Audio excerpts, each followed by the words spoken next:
if you're picturing the quintessential American cowboy right now, I mean, there is a very specific image that probably pops into your head. Oh, absolutely. Like you're picturing this rugged lone wolf type. Right, exactly. He's dusty, he's violent, he's, squinting into the sun, and he basically operates entirely by his own moral code. Yeah, that's the classic iconic myth. But I want you to imagine that the filmmaker who completely invented that gritty, sweaty version of the American West, that guy had never actually visited the United States. Which is just wild to think about. And on top of that, he didn't speak a single word of English. I mean, it sounds completely impossible. It really does. It's honestly one of the most compelling paradoxes in modern storytelling. Yeah. And that is exactly what we are exploring today in this deep dive. We are unpacking the life, the cinematic masterpieces, and, the really complicated legacy of Sergio Leone. Right. Sergio Leone, he's the legendary Italian filmmaker who is, well, widely credited as the pioneer of the spaghetti Western. Yeah. He basically looked at the pristine, polite, morally black and white Hollywood Western and just completely dismantled it. He turned it into this complex, violent, and just brilliant spectacle. And our mission for you today is to trace exactly how he pulled that off. We're going to follow Leone from his early days, like fetching coffee on these massive Roman film sets, all the way to his rise as this international director who fundamentally altered the DNA of action movies. Yeah, and to really understand how Leone built these cinematic empires, yeah, we have to start with his roots, because cinema was quite literally the family business. Right. He was born in Rome in 1929, I think. Exactly, 1929. His father, Vincenzo Leone, he directed under the name Roberto Roberti, and his mother, Edwige Valcareggi, she was a silent film actress who went by Bice Wallerin. So the language of cinema was basically his mother tongue. Oh, yeah. I mean, he was probably crawling around on film sets before he could even walk. And there's this seemingly tiny detail from his childhood that feels like, I don't know, like a screenwriter made it up. Oh, the classroom thing. I love this. Right. So when Leone was in the third grade, just sitting in a regular classroom in Rome, one of his classmates was a boy named Ennio Morricone. I mean, that is almost too perfect. Yeah. You have two kids sitting at, adjacent desks in the 1930s, completely unaware that decades later they're going to team up and redefine the sound and look of global cinema. It really is crazy. But leaping forward a bit, Leone actually drops out of law school when he's 18 to just throw himself fully into the film industry. Right, and his early resume is just staggering. Like in 1948, he's an assistant to Vittorio De Sica on the neo-realist masterpiece, Bicycle Thieves. Yeah. But wait, before we go further, you got to help me out here. People throw around the term neo-realism all the time. Yeah. What exactly does that mean? And what's the leap from that to the giant epics he did later? Oh, sure. That's a crucial distinction. So neo-realism was a movement in Italy right after World War II. They had, no money. Right. So they shot on the actual rubble-strewn streets. They used non-professional actors, and they just focused on the gritty, everyday struggles of working-class people. So very raw, very documentary-like. Exactly. But then, as Italy's economy recovered in the 1950s, the American studios realized it was cheaper to shoot there. So they started pouring enormous amounts of money into Cinecittà studios in Rome to shoot these gigantic historical epics. Oh, the sword and sandal movies? Right, the sword and sandal or peplum films. We're talking monumental productions here, like Quo Vadis and Ben-Hur. Ah, okay. So he goes from shooting this stark reality in the streets to, managing thousands of extras in togas. Pretty much. He's working as an assistant director on these colossal American sets, and he is just absorbing everything. It's almost like it's like a scrappy indie director today sneaking onto an Avengers set. Yes, that is a perfect comparison. He's just walking around taking notes on all their incredibly expensive big budget tricks and figuring out exactly how the whole machine works. And in 1959, he finally gets to actually use that knowledge.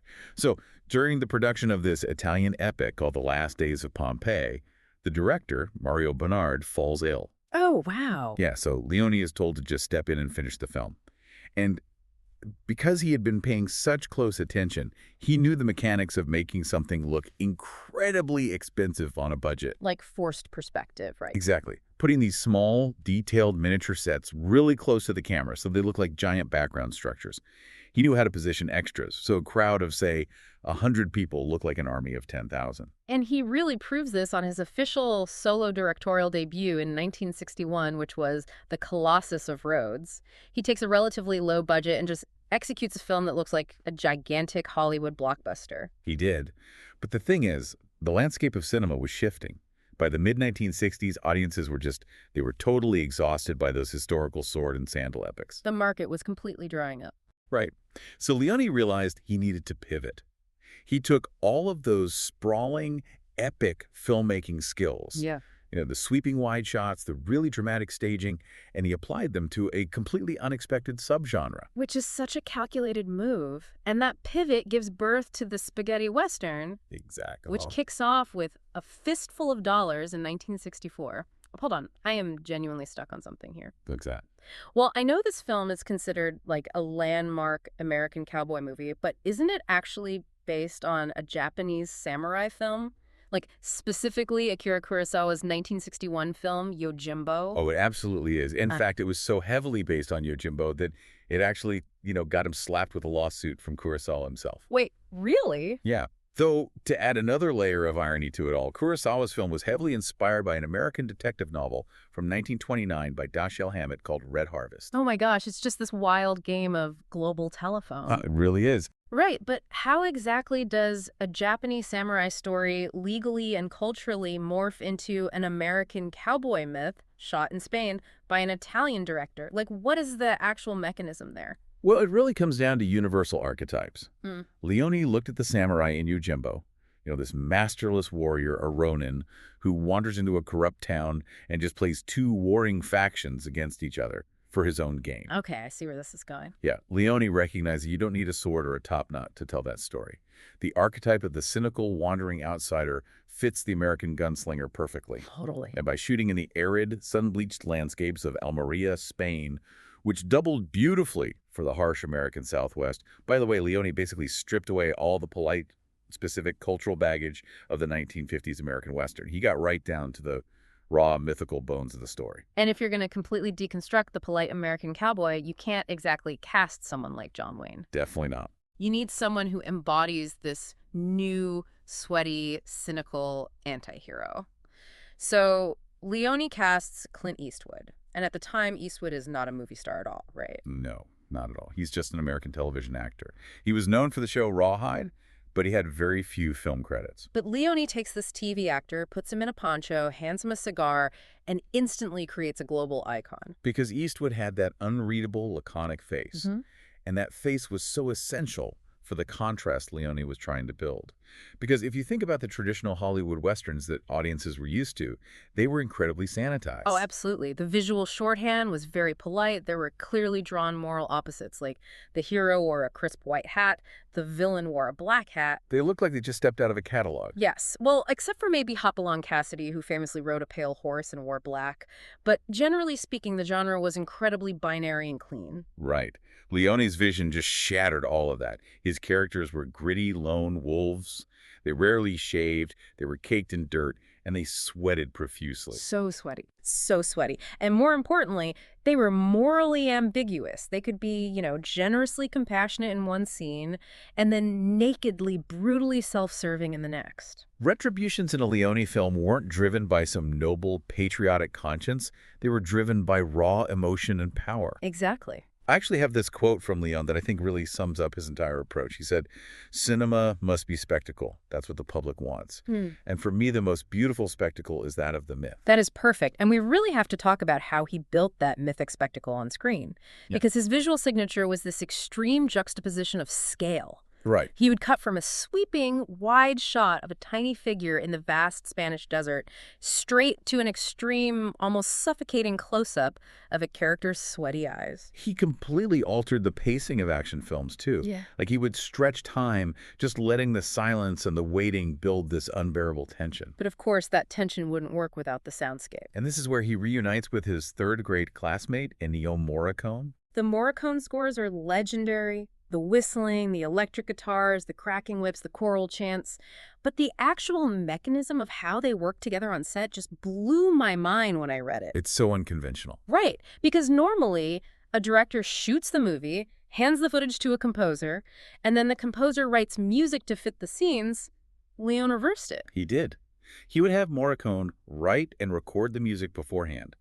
Then, Leone would set up these massive playback speakers on the set and blast Morricone's operatic score during the shooting of the scenes. Which is insane. Think about how that changes the acting. You aren't just like hitting a mark and reciting a line. If you're Clint Eastwood, you are walking into a saloon to the specific tempo of a creeping bass line. Exactly. You're turning your head right as the music swells. It forces the acting to become stylized. It turns a simple gunfight into this choreographed ballet of violence. Which highlights a really beautiful irony, I think. Leone's childhood fascination with the American Old West allowed him to reinvent it precisely because he was an outsider. He wasn't burdened by Hollywood's unwritten rules about how a cowboy should act. He was reflecting America's mythology back to it through a European lens. And the result was the wildly successful Dollars Trilogy, A Fistful of Dollars for a few dollars more, and The Good, the Bad, and the Ugly. Right. And with that level of international dominance, the American studio system suddenly realizes they can't beat him, so they decide to buy him. Of course they do. In 1967, Paramount Pictures invites Leone to the United States to direct Once Upon a Time in the West. This is a monumental shift. He finally gets to shoot on American soil, specifically in Monument Valley, Utah. Which is hallowed ground for Westerns that is classic John Ford territory. Exactly. And he pulls together this incredible cast. He gets Henry Fonda, who is like the ultimate American good guy, to play completely against type as a chilling, remorseless villain alongside Charles Bronson. Oh, Fonda's introduction in that movie is terrifying. It really is. It's this nearly 3-hour, dreamlike meditation on the death of the Old West. But this is exactly where the relationship between the visionary director and the American studio system fractures, doesn't it? Oh, yeah. Once Upon a Time in the West is a deliberate, atmospheric masterpiece. Yeah. But Paramount executives watched it and just panicked. Because it wasn't a fast-paced shootout. Right. They didn't trust the slow operatic pacing. They thought American audiences would get bored. So they ruthlessly recut it. They hacked away at the deliberate silence and the tension. And as a result of that butchering, it achieved terrible box office results in the United States. Yeah, a total flop here. Though it was a massive phenomenon in Europe, grossing nearly 3 times its budget in France alone. And today, I mean, film students and critics widely consider it to be Leone's absolute best film. I just have to pause here because this dynamic is infuriating. It really is. It is a profound cinematic tragedy that these American studios desperately wanted Leone's visionary genius like. They paid top dollar to get him, yet they completely lack the patience to trust the very style that made him famous. They actively sabotage the masterpieces they were funding. It is incredibly frustrating. And sadly, it established a toxic pattern that would kind of define the rest of his career. But his reputation among other filmmakers remained completely unassailable. In fact, Paramount later offered him the chance to direct The Godfather. Okay, wait. Sergio Leone directing The Godfather. Yeah. That is an alternate cinematic universe I would give anything to see. Why did he say no? Because he was already deeply consumed by another gangster story. He actually devoted 10 years of his life to a project based on a novel called The Hoods by former mobster Harry Gray. Oh, okay. Yeah, it's this sprawling saga about a group of Jewish gangsters in New York City spanning from the 1920s to the 1960s. And this became his 1984 opus, Once Upon a Time in America, starring Robert De Niro and James Woods. Right. It was this intricate meditation on greed, violence, memory, and just the dark underbelly of the American dream. And when you look at the initial reception, it was a total triumph. They screened his finished 4-hour cut at the 1984 Cannes Film Festival, and it received a record-breaking standing ovation that lasted nearly 20 minutes. 20 minutes of applause. Just picture that. The applause was so thunderous and sustained that people eating at restaurants across the street from the theater could reportedly hear it. I mean, that is the definition of a masterpiece. It is. But then the boardroom strikes again. Of course. Despite that historic reception at Cannes, the executives at Warner Brothers felt a 4-hour runtime was commercial suicide in the United States. So they took the film out of his hands and drastically recut it down to just over 2 hours. And it wasn't just the length they changed, right? They fundamentally altered the structure. Exactly. Leone had built the film using this complex, really beautiful flashback structure. The entire thematic engine of the movie was about an old man looking back, dealing with the unreliability of memory and the weight of regret. And the studio just, what, they stripped out the flashback? Yeah, the studio executives took them all out and rearranged all the scenes into a simple chronological timeline. Which completely ruins it. I mean, if you take a story about the haunting nature of memory and just hammer it into a straight chronological line, it isn't a psychological puzzle anymore. It just becomes a generic, fast-paced gangster flick. Exactly. And naturally, that studio-mandated 2-hour version suffered heavy criticism and flopped at the box office. Shocker. Right. It wasn't until the original 4-hour version was finally released on home video in the U.S.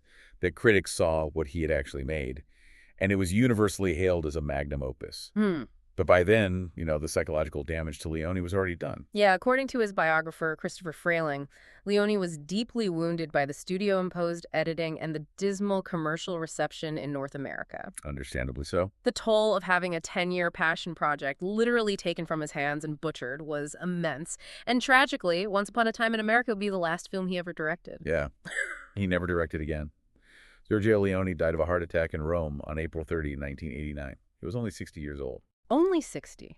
And that premature death leaves us with some of the most painful what-ifs in cinema history, because he hadn't retired. He was actually developing some incredibly ambitious projects right up until his heart gave out. Oh, the projects in his pipeline were so tantalizing. At the time of his death, he was literally days away from filming Leningrad, the 900 Days. Wow. Yeah, this is going to be a $100 million war epic based on Harrison Salisbury's nonfiction book about the horrific siege of Leningrad during World War II. And he had funding for this. He had secured funding from independent backers in the Soviet Union.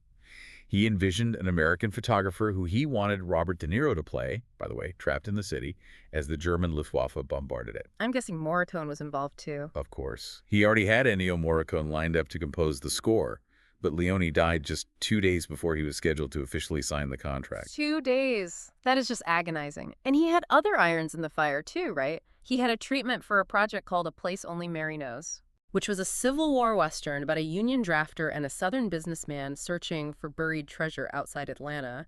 And it was written specifically for Mickey Rourke and Richard Gere. And if that wasn't enough, he was also seriously considering a contemporary adaptation of Cervantes' Don Quixote. Wait, really? Yeah. Envisioning Clint Eastwood as Don Quixote and Eli Wallach as Sancho Panza. Oh my goodness. Eastwood and Wallach reuniting for a contemporary Don Quixote directed by Leone. I mean, it's a staggering loss for cinema. It really is. Synthesizing all of this, losing Leone at 60 is a profound tragedy because he was clearly in the middle of a major artistic evolution. Yeah. He had moved from the dusty westerns of his youth to the sweeping historical gangster drama, and he was about to tackle a global historical war epic with Leningrad. He was taking that operatic, mythic style and applying it to larger and larger canvases. And that's the perfect place to pull all of these threads together. From a kid absorbing the magic of Cinecittà Studios in Rome to a visionary sweating in the sun-baked plains of Spain, Sergio Leone didn't just make movies. He dissected human nature. He really did. He stripped away the polite, sanitized veneers of classic Hollywood and forced us to look at the dirt, the greed, and the really complex morality underneath. He proved that cinema is a spectacle of myth, and he changed the way action is shot forever. And he achieved all of that by remaining an outsider. He observed America's defining myths from across the ocean, and because he wasn't precious about them, he saw them more clearly than Americans did. Which brings me to a final thought for you to take away from this deep dive. Leone proved that sometimes it takes a complete outsider, someone who doesn't even speak the language, to hold up a mirror and show a culture its true reflection. It makes you wonder, what cultural myths or narratives are we currently living inside of today, totally blind to because we are just too close to them? What parts of our own modern mythology are just waiting for an outsider's lens to reveal their true, messy reality? That's a great question. Something to chew on as you go about your day. Thank you so much for joining us, and we'll see you on the next deep dive.